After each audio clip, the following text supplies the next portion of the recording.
I'm a man who believed that I died 20 years ago, and I live like a man who is dead already. I have no fear whatsoever of anybody or anything.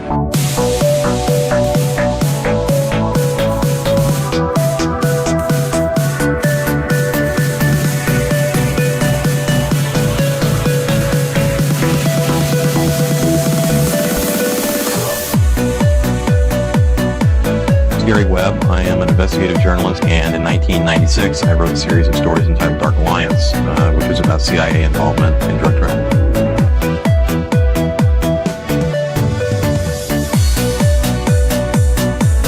I knew a man who once said death smiles at us all. All a man can do is smile back. We've both been skull and bone to the secret society.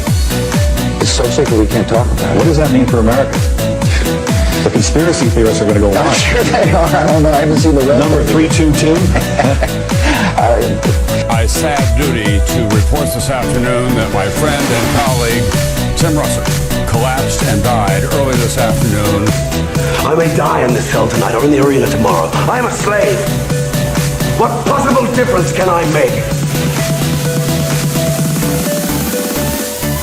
And no official of my administration, whether his rank is high or low, civilian or military, should interpret my words here tonight as an excuse to censor the news, to stifle dissent, to cover up our mistakes, or to withhold from the press and the public the facts they deserve to know.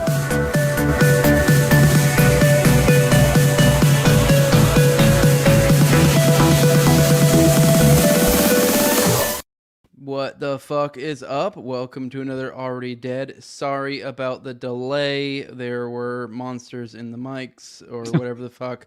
We were having issues this morning. We were here pretty early, but like, not this morning, this afternoon.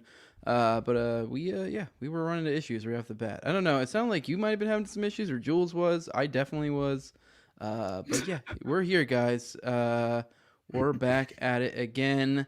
I did not get a chance to watch The Ninth Gate. For those who are following along, I had a lot going on this week. So, by the way, I do want to let people know I'm now doing probably 3 or more of my morning streams. We're going to call them morning dumps now. And we're going to do about 3 or more of those a week. So that's just kind of where I go through articles or threads or whatever, just stuff that I've been meaning to get around to. Sometimes it might be something I've already looked through before. Something I really want to talk to you guys about, but generally just going to be kind of going through information with you guys. So if you guys want to pop in for that, that should be fun. I'll probably do another one around like 9:30 Eastern time. But I'm here with my buddy Austin. You were just on William Ramsey's show recently. I'm working through the beginning of that. I haven't quite finished it yet. I'm backed up on all my podcasts right now. So, You're good, dude. I understand, man. I was just worried about you, buddy. Wanted to make sure you were all good, but did you end up being able to even go to Bohemian Grove at the end of it? No. I don't know if I guess you haven't been following along. I did a whole stream this morning with kind of talking about the updates in my life and the channel and stuff that happened. I mean, normally I keep stuff to myself, but considering I was like planning on going to Bro Grove and threw it off, and then also on top of it, this thing that happened in my life forced a change, at least temporary change at the minimum, is caused it. So now I'm going to be increasing my output of podcasts. So I figured it was worth telling everybody about. But yeah, my wife had a seizure on Friday. I didn't end up being able to go to Bro Grove. Unfortunately, I was dealing with her. She just got out of the hospital yesterday, so we spent like the weekend there. So that was fun. Damn. I mean, we're good now, but I've essentially been forced to go to part-time for a while, because, I mean, I explained exactly the reasonings why. Essentially, I have a job, my wife has more of a career, so if one of us has to pull something back, it's kind of like, it makes more sense for me to do it. My wife slightly gets paid more too, so it's like, whatever, because, everyone... I've told this, but I not too long ago I walked away from active duty. I was 11 years deep, so I walked away from a pretty good paycheck. So yeah, I guess that did make it so me and my wife made around the same as opposed to me being just the clear breadwinner at the time. But it made more sense for me to pull back. So essentially, but with that, I'm going to be upping my output of podcasts. So I'll be going part-time to be able to keep an eye on my wife, kind of chauffeur her to and from work because she can't really be driving. But with that, I'm going to be doing, I'll be putting out the same amount of like my afternoon stuff. So like obviously same amount of Already Dead, same amount of Tower Gang, same amount of the normal No Way Jose episodes, but I'm going to be knocking out more of those morning streams that I've been doing lately. Before I was doing like one a week or less, like one every other week. We just kind of when I was able to squeeze it in, very erratic whenever we had an opening in my schedule. Now it's like my schedule's pretty wide open and fairly consistent. So it's going to be probably, generally speaking, Wednesdays, Thursdays, and Fridays. For those out there who are interested, probably will be the ones that consistently I'm probably, at least for the next month. Because, I mean, if my wife gets stable again, then I might go back to full-time, but we'll see. But obviously, I've told the audience, too, if you guys want to see, if you like this, if you like having more of this, and pay up, and maybe I'll be able to afford to do that. So just saying, but if not, that's fine, whatever. Either way, I hope my wife gets back to where she's stable. We don't have to be concerned about it. And then I'd like to at least have the option to go back full time. So, if I get to a point where I have the option, but I don't need to, that's even better. But I'm glad to be back with you guys. I was a little bit concerned I'd have to miss this. I did miss some of my content that I intended to put out, threw off my whole schedule, but I'll get back at it. And like I said, I'll be putting out more too. So for people out there, pop in for the morning stream. It's basically like a morning show where I talk to you guys and kind of go through my morning stuff. It's more chill, morning dump. I like that. That's the title. The live chat came up with this morning. Yes. Someone asked how long I was in the military. I was active duty for 11 years. I was an E6 when I got out. So I was at that breaking point where I was like, if I did another enlistment, like I was like, dude, I'm just here. Like, Right. Yeah, like what am I gonna do? Walk away at 15? What? 5 years to a pension? That'd be pretty retarded. A lot of people say I was retarded to walk away 9 years from a pension, like I did, but oh well. I couldn't stick out another 9.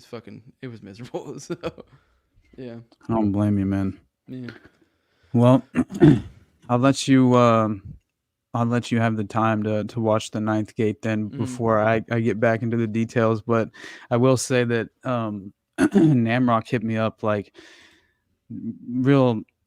It wasn't long after we did the episode last week, and he said something about Roman Polanski and had sent me, I believe, this HBO documentary that was kind of like romanticized, kind of like really just helping rehab his image during the crisis times, I would imagine, right? Was seemingly what the motive was behind this HBO documentary. But it looked like it was produced by the Weinstein Company, right? So I missed, or the Weinstein brothers and Weinstein Productions. So then I immediately just like went looking into that for just a brief moment. And I found this whole article that was talking about how in 2009, when Weinstein, like he's circulating a petition calling for the release of Roman Polanski, and so of course this is by the time he's like a fugitive and was arrested in Switzerland or something and was facing these charges, but there was this op-ed in the Independent. And Weinstein wrote that he was emailing everybody I know to keep Polanski out of jail and argued the filmmaker was a humanist who had been made into a scapegoat. And humanist, that is very interesting, just as far as like this sort of like new age esoteric ideological background. Which Weinstein are we talking about here? Harvey. Okay, Yeah. Harvey. Okay. Yeah. I didn't know if it was like the Eric or somebody, like one of the brothers. No. Yeah, my bad. Like, wait. I thought, my bad. I meant to say Harvey. Well, you just Weinstein, did do a but yeah. Mockingbird episode, so I was like, did you like find some shit on the Weinsteins? Like, what? Oh my I God. don't know, yeah. Well, I will say Mockingbird never ended, just like all the other covert operations that were very successful and lucrative for the intelligence agencies and the apparatus itself. And so Mockingbird just was rebranded, as all the rest have been. And, very much mutually exclusive with chaos as well, right? Essentially just flooding universities with professors and who are active operators from Operation Phoenix in Vietnam, and right, and remember in the Patty Hearst episode, like it's never ending when it comes to that. But Weinstein can continue to say, just as far as this final note, that it was a miscarriage of justice. And then in an op-ed to the LA Times, he reiterated that he thought Polanski was misunderstood, as was the industry. And this is my favorite quote of his in this article. "Hollywood has the best moral compass," he said. So, among the individuals who signed the petition at the time and were very vocal in Polanski's defense was Woody Allen, of all people. Oh yeah, that And guy. right, Checks and out. also one of the victims of Weinstein himself, right? Who was allegedly forced to give him a blowjob or something. I don't know, but either way, she was also one of the signatures on this petition that was circulating on behalf of Roman Polanski. So it's just hilarious. These individuals all clearly, exist in the same circles and are out for each other's own, best interest. Did we talk on this show about the Abercrombie thing or not? I forget. We just kind of mentioned it in passing because he Okay, was because like, I think after that I did a morning stream and I covered it more in depth. So I think that's what it is. I don't know. Something you said jogged my memory. I just thought it was a funny aside. You're talking about like how his victim, stood up for him too or whatever. And it's I just found it with that Abercrombie thing. All right, the quick and the long and short of it or whatever with fucking with the Abercrombie thing is essentially I called it the Abercrombie Twink Mill on my channel is what I called it because that's kind of what it was. It was like literally kind of the perfect incentive structure to create like kind of exactly what like your generic gay man would be like. That's what I want. Like just kind of like a tight little muscly but like slim and fit and like just like a certain look and like they're like perfectly developing all the incentive structures to create this thing. And then a funny aside, apparently there are some people like within Hollywood and certain circles that that's actually how they got their rise was through that avenue, was through Abercrombie, is like the modeling. Now, Right. one that I found Dude, I that think I know what really you're gonna astounded say. me was God, you fucked it, Ashton Kutcher. I'm sorry. I knew you were gonna say that, dude. dude. He started as an Abercrombie model, which I'm like, Yep. yo, the implications of amazing. that. Once you know now what was going on there and how they were essentially whoring these like little twinks out, and it's like, what was Ashton like? Oh my gosh. I mean, there's skeletons in his closet, no doubt. I mean, Yeah. that makes the freak off parties even more suspect with all these black dudes. And like, you've seen see this, that the ones picture with of like him? Leo and all the black dudes and the white shirts. And then like, I'm pretty sure was Ashton at those too. Cause I could just, Oh, I'm yeah, pretty sure yeah, I've yeah. seen those pictures and I'm like, that paints he a whole was. different picture. It literally comes off now like the meme, the like, I forget the name of the chick. I think her name's like Piper or something, little tiny little chick that's on the couch and then the five guys behind it. Like that's what it like, then like, it's like legit. And I'm That's like, exactly yo, what what is going Right. on here? What is with the relationships that these people make and how authentic are they? For sure. And you're like, And what is going on here? I know, right? And no, there's no coincidence there, but at all. And everyone seems to be kind of pointing out the fact that all of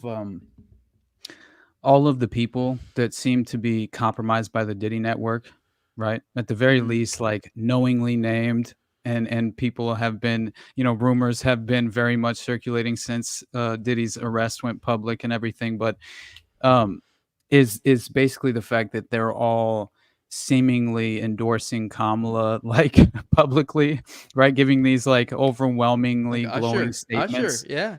Usher, yeah. That was Usher specifically interesting to me. He right? was When he kind went of and the talked. Black Bieber in a sense, wasn't he? Because he followed the same path where he came in kind of younger into this crowd.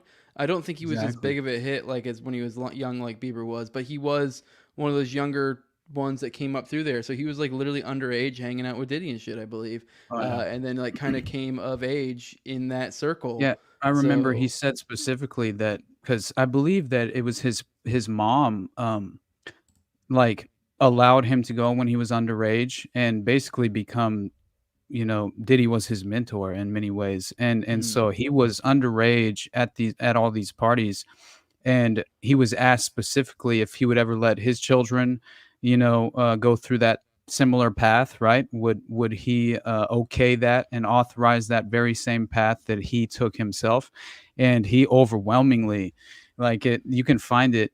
It's pretty easy to find, but he was just like, absolutely not. Like, there's no way I would ever allow my children to be a part of that. Like, and he got into at least minor detail about just the degenerate level of right of perversion that was taking place at these parties. And so I'm very much under the impression that it's kind of interesting because he did go on The View, like, not long, like it wasn't too long ago, but still probably months ago, if not before that. I honestly don't know when it was, but Usher went on The View and he refused to kind of like endorse any political candidate at the time.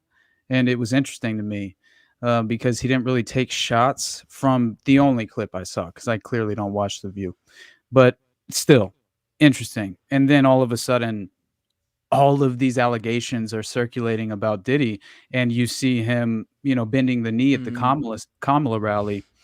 It's interesting, and It you have almost to at makes you least wonder. entertain. Oh, you might Yeah, be about to say what I literally about to say. Is like, was this an intentional shaking of the tree at a strategic time? Like, exactly. I don't That's what know. it very much That seems like. is interesting. Either Why way, do I'm these happy with things it. But occur in election years, yeah, brother? When did Epstein happen? I mean, it's very interesting because it wasn't very long after, right, Trump's election. I So mean, it's like, the implications of that, though, if that were to be the case, yeah, is I feel like that signals like the death throes of some sort of apparatus, yeah, because like think about how, I don't know, how pathetic that kind of is. That it's like mhm. they would, to some extent, risk their own hide, or people tangentially connected to their side. And I'm sure, yes, people would say, oh, certain people are protected, this, that. But it's like either way, they're kind of, to some extent, shooting themselves in the foot. I Yeah. mean, yeah, they may get through it, but it's like, but in some sort of weak attempt to try to somehow pull it through. But it's like, I mean, not me. Obviously, me and you aren't big Trump stans, but it's like, Right. like as you see all these people coming out, stumping for Kamala. Mhm. I think it's pretty clear she's not authentically winning. Like now, Oh, no, there's no maybe there's way a in my play for mind. her to win, but Yeah. like but it will be one of those things where nobody believes it. And you know Oh, what? yeah. I'm almost kind of happy with that. I would love if like the world just goes, like if all of America goes, I no longer believe whatsoever in the electoral system. Right. Hey, Great. that's what I'm down for, right? Like, that's Like, that's a pipe dream for me. I hope to God yeah. something like that would occur, but it's only because I really do want the veil to subside for as many people as possible. That's truly the only reason that I would, you know, in any way kind of hope for that and put that out there and in some sort of manifesting way, because the main goal, like, is just to have this kind of large sect of society that seems to be overwhelmingly naive and just excruciatingly, I would say they've been indoctrinated at such a deep level to the current system, right? That it's essentially impossible for them to even imagine an alternative reality, right? And so that alone is it's at least worth hoping that individuals can be, you know like, my goal is to shake loose maybe a few good ideas that have gotten through when it comes to, right, the overwhelming sense of propaganda that we've just been drenched in from cradle to grave, which is essentially every single generation that you can point to. Since Mockingbird, like you said, you mentioned it, this it predated Operation Project Mockingbird. It was just it became that name. That was the name that it was given, but in reality, there has been a long-standing agenda, right, and manipulation, right?